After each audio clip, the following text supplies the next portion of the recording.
कोई शिकायत नहीं है। गाहे मिलाते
श्यामलाल ग्वाला वाले क्या कहते हैं? जो कि कठुआरा के रहने वाले हैं।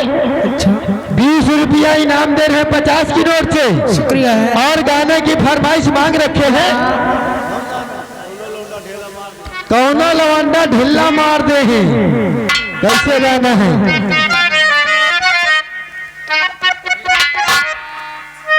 हेलो, ढोड़ी पे ढेला मार दी, कौनो लवंडा ढोड़ी पे ढेला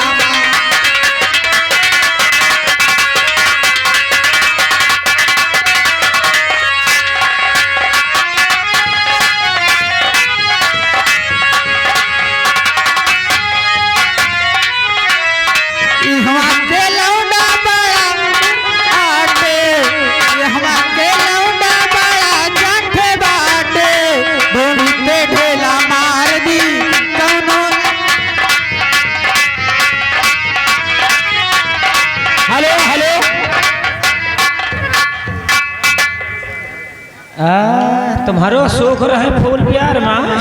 ये आगे हमारे अर्जुन 32 रुपया इनाम। अच्छा, गाना ऐसा सुना दो कि 36 आ जाए। बिस्तर के फूल सूख गए तेरे इंतजार में। अच्छा हो जाएगी, लेकिन कहना क्या है? क्या कहना है? अरे ऊपर के 32 नीचे के 36 कह लिए 32 रुपया देखो।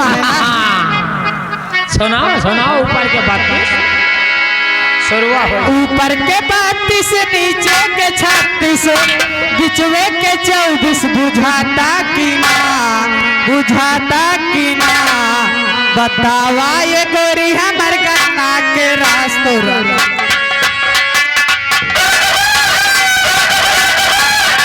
हेलो हेलो, और हमारे मित्र की फरमाइश है 50 रुपए की।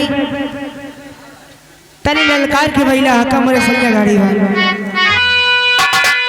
और मोरे सैया गाड़ी वाल कि मोरे दिलहा गाड़ी वाल वो तनी ललकार के महिला हका मोरे सैया गाड़ी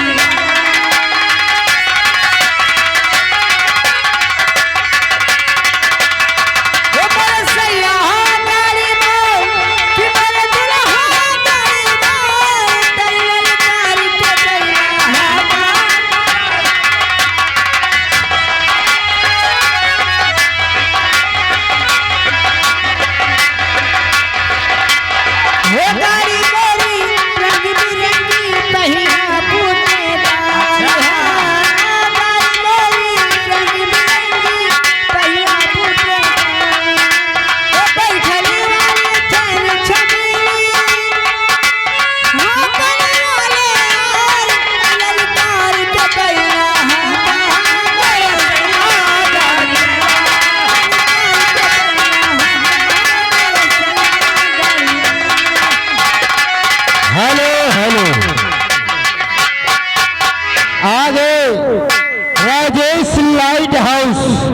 राजेश लाइट हाउस कंपनी गिरावट में पानी दरिया भरी तूफानी जब से चढ़ली जवानी बड़ा मन करेला प्यार करे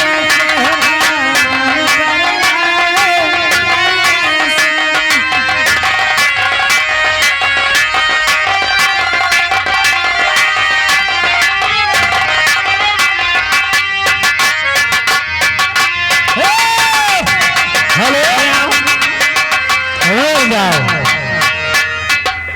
70 2 72 लिए हुए 3 कम 75। कहो मेरी गुलाबो।